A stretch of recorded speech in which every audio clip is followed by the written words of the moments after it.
Hello, friends. I am Kara. My pronouns are she and her. I am here on January 28th, 2025. We are just 12 hours away from the new moon in Aquarius and from the lunar new year, and the new year being the new year of the snake, the yin wood snake. And this is the first new moon of the lunar new year.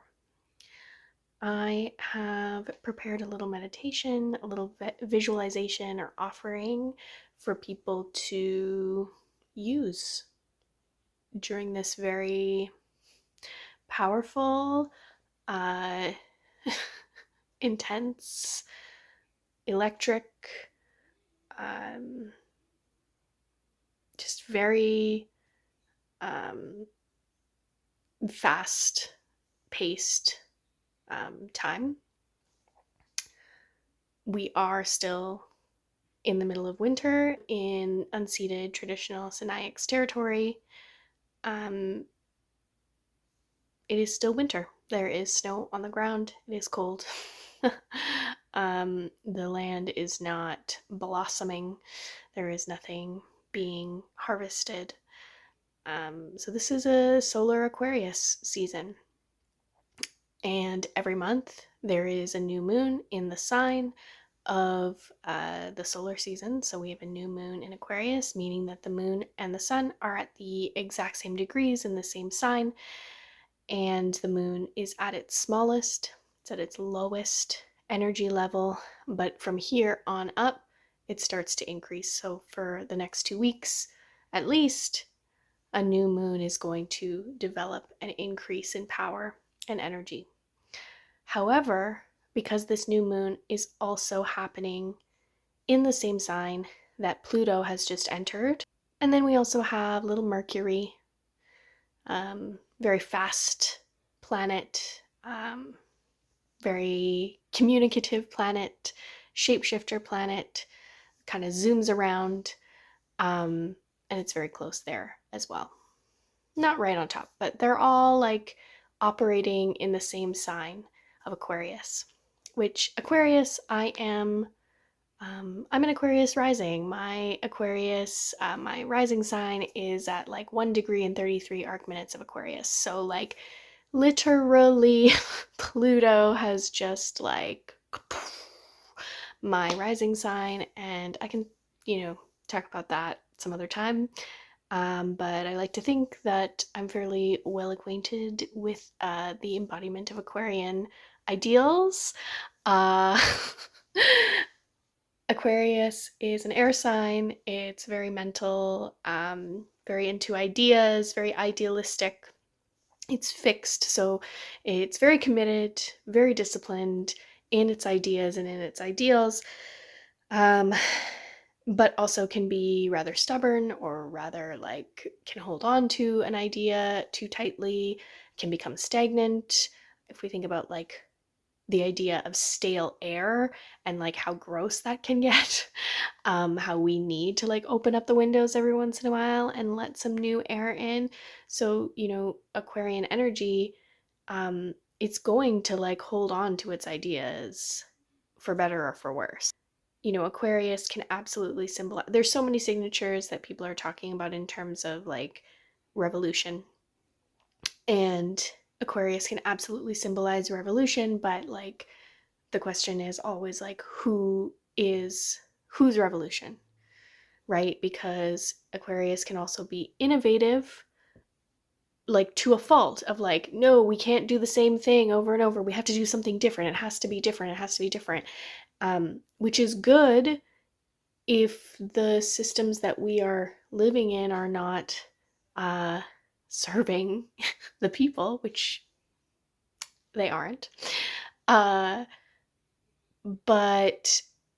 an example would be like, do we really need to innovate to have like a better computer or a better phone or a better like microwave, or I don't know, maybe we do, but like if the innovation is not grounded in serving the most marginalized, in my opinion, as an abolitionist person who practices anti-oppression, then I don't believe that it truly embodies like Aquarius ideals. And like Aquarius, like any sign, can become, obsessed with something that is about power. Like, even though Aquarius is so like big picture, a person could use that big picture thinking to serve like evil. Right? I think we have to realize that, like, that these energies are out here and there are people who are using it in a certain way. And so if you're listening to this, if you're watching this, I'm assuming that you are like-minded. If you want to see collective liberation change, then you need to use these energies to work, to like turn your mind towards what you believe in. And I do feel like the energy of an Aquarius new moon is like, we literally need to like sit and think about, what do we really imagine? Like, what can we really imagine? And let's get disciplined about that. And let's get disciplined about creating that. I do think Aquarius energy is very disciplined because it is traditionally ruled by Saturn.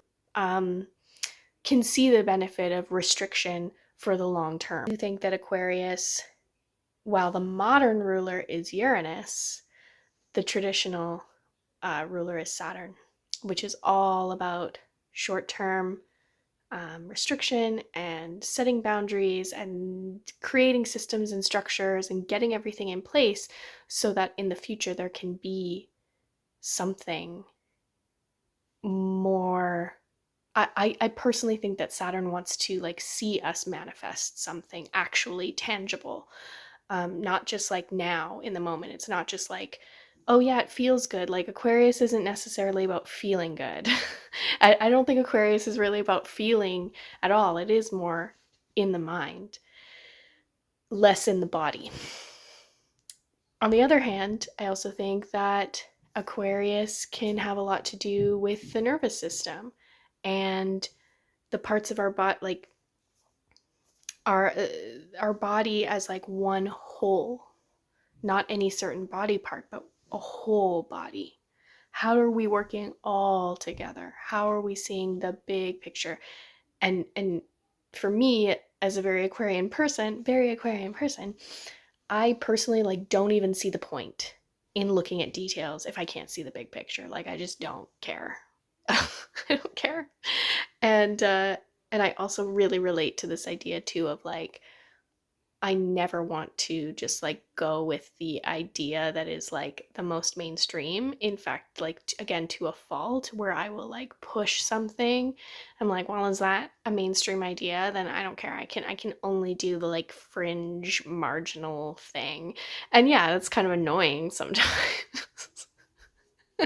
Sometimes I kind of just have to go with the flow, and that's not an Aquarian thing. I don't like it. So we've got Pluto and Mercury in Aquarius, but then we also have a nice little trine, which is a helpful and supportive configuration in the sky between Jupiter in Gemini and the new moon. And a trine means that the planets are operating in the same element. So Aquarius is air and Gemini is air. The reason this is helpful is because air and air can work together. They're both kind of in that track of the mind. I am also a very Gemini person. My sun is in Gemini. But the ways that Gemini and Aquarius balance each other out is that while Aquarius has this very fixed air energy and can become very obsessed and stagnant and very structured, Gemini is all about changing. It's all about changing up the ideas and bouncing ideas off of each other, and what about this and what about that, and can we try this and can we try that, and actually way more about details. Like, tell me all the details. I want to know all the details. Geminis are gossips. Like, I mean, people see us as gossips. I personally just think it's important to know stuff. Like, I just want to know. Just tell me. I just want to know. It's not about judgment. Because actually, I feel like as a Gemini, I'm very able to, and with all of this air, very able to be detached from things. If you tell me something that's like scandalous, I'm like, I don't care. Like, to me, I just don't care. It's not scandalous, but I still want to know, you know? Like, I'm not trying to hear stuff from you because I'm going to go and like spread it around or like whatever, but I just find information very useful and interesting. And anyway, but but maybe this is helpful for you to understand like um what is the like energy of right now and what's kind of being sparked for us, because I think while a new moon usually only lasts a couple weeks, this new moon with this trine in Gemini, with this Pluto and this Mercury, and the fact that it's the first new moon of the lunar year, and the fact that, again, Pluto kind of having this way long-term effect, I think that anything that's happening in Aquarius right now is going to have a little bit more of an effect for us, because even just personally, whatever area of your birth chart Aquarius is in, that's being activated more, and Pluto's going through that area of your birth chart right now. So there's more of an activation, and so if all of us individually are going through it, as a collective we are as well. But I think with all of this air, you know, it's information, it's media, it's communication. I mean, we can see with like social media, the way things are shifting and changing is just so wild.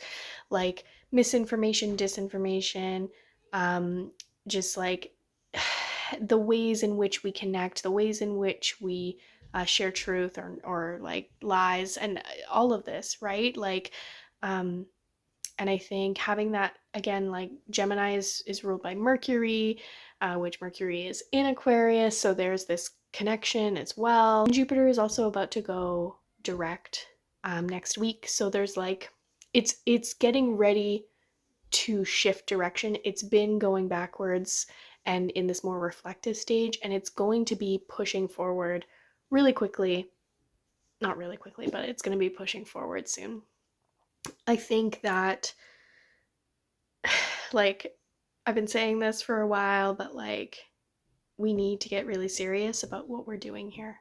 So, I am going to offer a little meditation or visualization for folks to um, work with if they so choose. And we will start now. So, wherever you're at, I'm just going to invite you to ground yourself, play some music, light some candles, burn some incense, play some music. Like, I think I already said that. Whatever.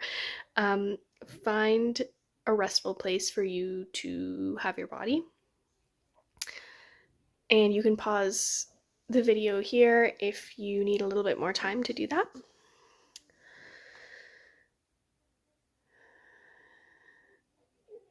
So, wherever you are, I'm just going to invite you to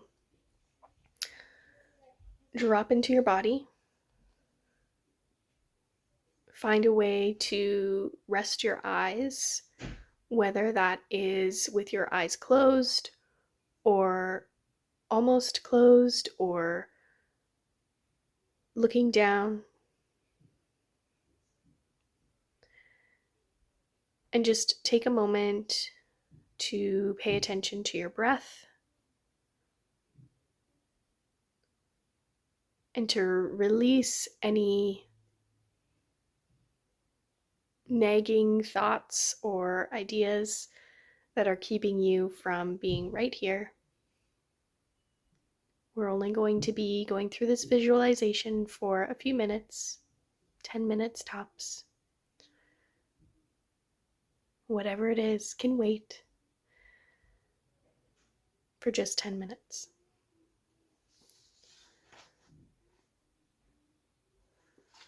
So in your mind, I'd like you to imagine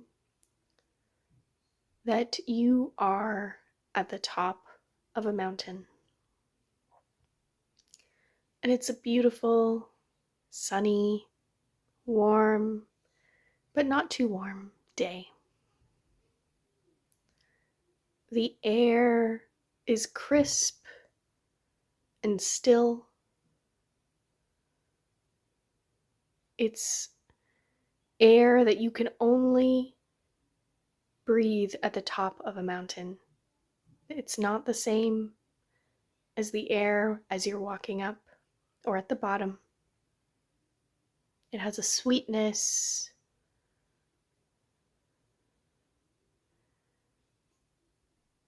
and there is this little bit of crispness to it, like on a sunny winter day.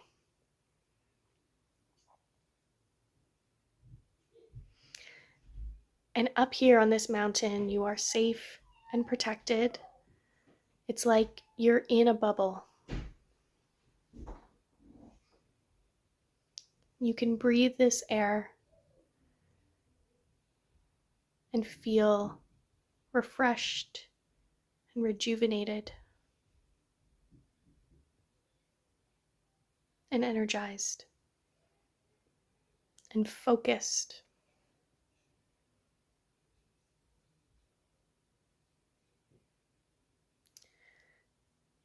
But what's amazing about this view on top of the mountain is that you can see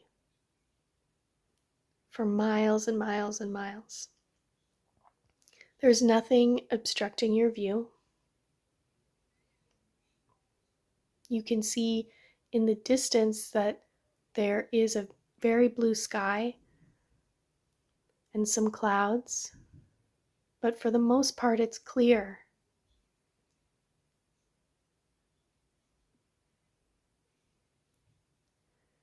And as you turn around in a circle, you can see that all around where you are, you have a clear and unobstructed view 360 degrees around you.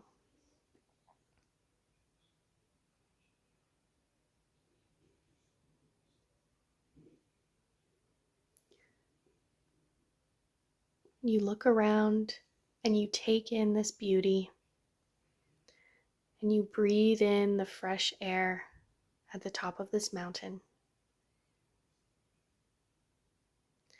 And you can see in this view all the parts of the community below you. Perhaps there is a river in your view, cutting sharply through the land.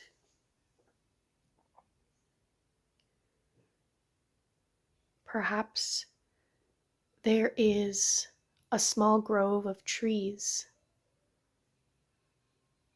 with shade for the sunny days. Perhaps there is an area of rocks and caves for people to go and find quiet.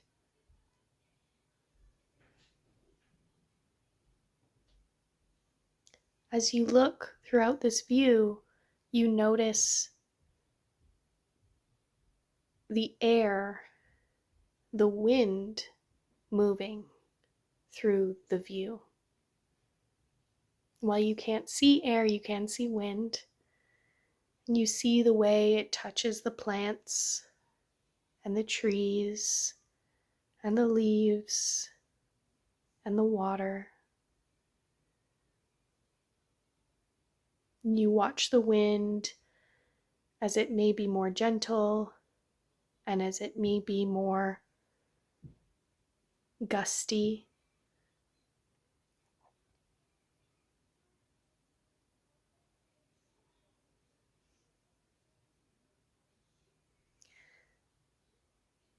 And as you continue to look from up here on your safe, protected mountain top, you notice there are people in your view. They're scattered around. Some of them may be in the river. Some of them may be in the shadows of the trees or in the caves. Some of them may be building a fire, and you can see the smoke coming up from that fire.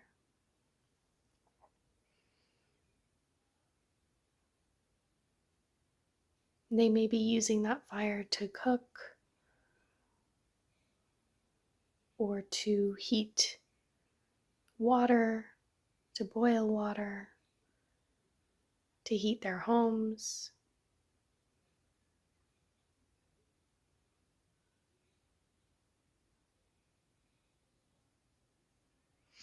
And you see that in one place in your view, there's a large group of people, maybe 40, 50 people, who've all come together. And it looks like a market, but not the kind of market that needs money. People are exchanging. They're exchanging their resources, they're sharing information, they're teaching each other new skills. And there's a bustle and an electricity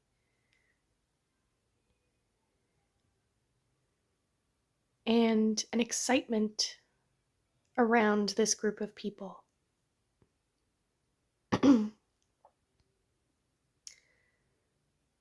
And even from way up top on your mountaintop, you can feel it.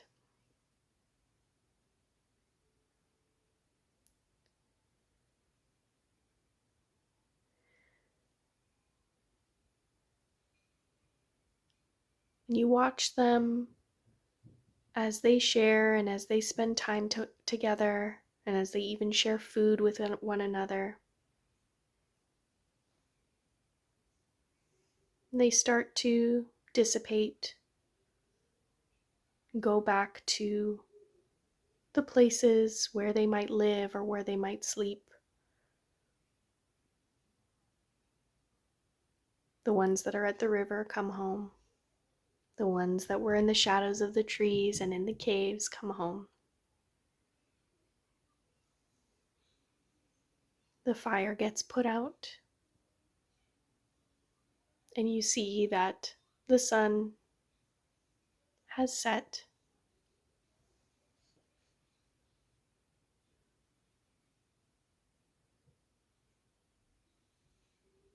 You take one last breath in at the top of the mountain,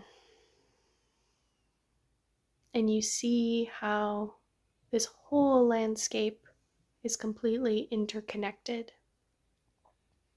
As the last light of the sun leaves the landscape, you see how every single thing that you witnessed was connected with the other.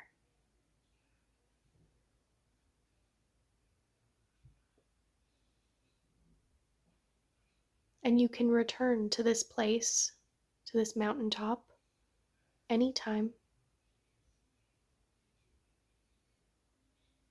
You make your way away from the mountain, perhaps to your own home. And you know that you can return to that mountaintop anytime, so that you can envision and see all the different landscapes that are possible. And anytime you want to return to that mountaintop, you have the agency and the autonomy and the creativity to dictate what it is that you see, to dictate what kind of landscape you want to see around you.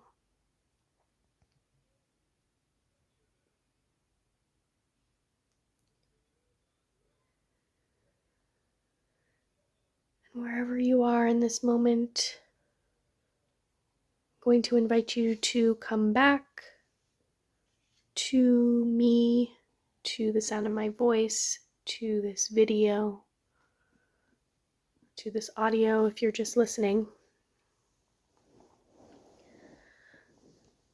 If you need to wiggle your toes, your fingers, stretch, yawn, sigh,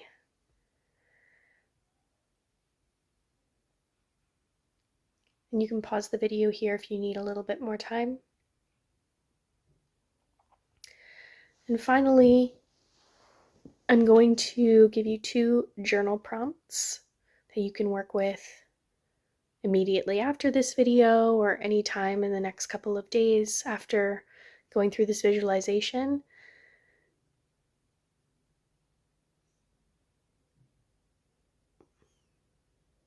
The first one is,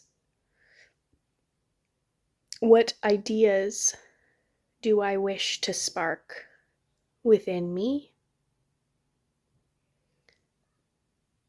And the second one is, what ideas do I wish to spark in the collective or in humanity? So what ideas do I wish to spark in myself, and what ideas do I wish to spark in collective humanity? These are not meant to be you don't need to have an answer, because I imagine there are a lot of different answers. This is meant to be a stream of consciousness. Just start writing and see what comes up. It's a practice in being able to tune in to what's going on. Where do I need to go next? What do I need to be doing? I hope that this new moon and this lunar gathering ceremony experience can be helpful and supportive. I am doing another one, full moon in Leo, in a couple of weeks, so please stay tuned. Thank you so much.